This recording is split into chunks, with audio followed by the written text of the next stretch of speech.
5 minutes avec Dieu et sa parole. Méditation du mardi 30 juin 2020.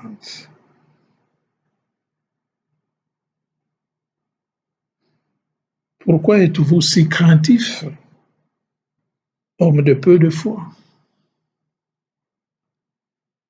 En ce temps-là, comme Jésus montait dans la barque, ses disciples le suivirent. Et voici que la mer devint tellement agitée que la barque était recouverte par les vagues, mais lui dormait. Les disciples s'approchèrent et le réveillèrent en disant: Seigneur, sauve-nous, nous sommes perdus. Mais il leur dit: Pourquoi êtes-vous si craintifs, hommes de peu de foi? Bien-aimés dans le Seigneur, shalom. Bien, chers frères et sœurs, la vie comme elle se présente, avec ses vicissitudes, ses trimballements, ses hauts et ses bas, le monde tel qu'il s'offre à nous, avec ses dangers, ses insécurités, nous fait peur, à tel point que beaucoup d'entre nous se perdent ou se laissent aller hors d'eux-mêmes, oubliant même que la vie requiert incessamment le combat, qu'il faut combattre sans jamais se lasser pour pouvoir surmonter les épreuves auxquelles nous serons toujours en lutte, auxquelles nous aurons à faire face tout au long de notre existence. Se mettre ainsi donc à la suite du Christ signifie s'exposer à l'incertitude et à la tempête. Christ n'offre pas une agréable sécurité à ses disciples et à l'Église, loin de s'en faut, mais il les pousse toujours au milieu de la tempête.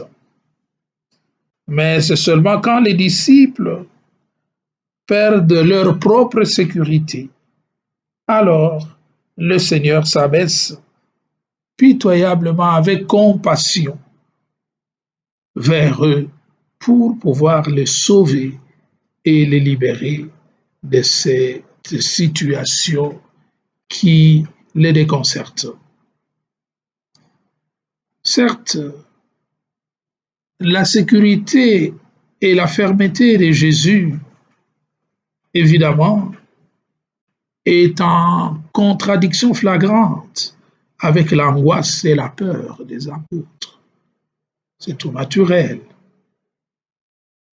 Mais la question que nous pouvons nous poser, c'est plutôt si nous savons que le Christ est avec nous, comme disait saint Paul non, dans son épître aux Romains au chapitre 8, le verset 35 à 39, si Dieu est pour nous, qui sera contre nous? Et si nous savons de surcroît que Christ est au milieu de nous, pouvons-nous en réalité nous laisser toucher par la peur, nous laisser envahir par la peur, nous laisser submerger par la peur? La foi des disciples de Jésus est une foi qui est combattue, si vous voulez, par les tribulations. Cette foi est en même temps éprouvée et purifiée par la tempête des persécutions dans leur vie. Le danger doit provoquer non l'abattement de la peur, mais plutôt le danger de la vie auquel nous sommes en but durant notre vie doit nous pousser au réveil de la foi. Éveiller et réveiller la foi en nous pour laisser parler Jésus, pour que lui seul soit capable de pouvoir nous en tirer. Quoique peureux et hommes de peu de foi, les disciples ont dans le Seigneur cette foi qui les fait tourner seulement vers lui. C'est en se tournant vers lui qu'ils auront la force de surmonter tout.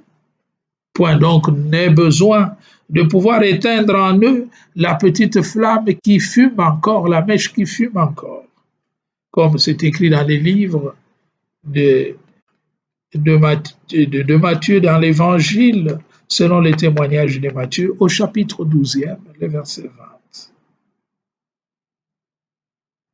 Cette foi-là, même si elle est petite, elle a une grande valeur. Cette foi qui émerge, même dans les situations limites, même dans des moments d'inconfort où nous nous sentons insécurisés, c'est important qu'il y ait ce brin de foi, parce que c'est au travers de ce brin de foi que Dieu va agir, que Dieu pourra se manifester. Sans foi, Dieu ne pourra rien faire. C'est la foi qui produit le miracle. C'est la foi qui attire Dieu vers nous pour qu'il nous sauve. Suivre donc Jésus dans la vie ne veut pas dire se réfugier dans le port sûr de la tranquillité. Les eaux de l'existence du disciple sont toujours en mouvement. Et quelquefois, ces eaux sont agitées. Et à la fin, elles deviennent même orageuses. Mais le disciple expérimente et expérimentera toujours la présence du Sauveur dans sa vie s'il a un brin de foi. La vocation chrétienne, donc, appelle à une foi courageuse. C'est cela le message qui est adressé aux chrétiens, aux croyants de tout temps, dans les moments d'inconfort, d'incertitude, de découragement, des tribulations et d'angoisses. Eh bien, il convient de se tourner vers le Seigneur en réveillant notre foi en lui. Il convient pendant ce moment de pouvoir combattre avec patience, avec constance et avec persévérance. Parce que Dieu ne nous assure jamais une traversée aisée, une traversée facile, mais ce dont il nous assure, c'est une arrivée à bon port. Demandons donc cette grâce d'arriver à bon port en dépit de tout.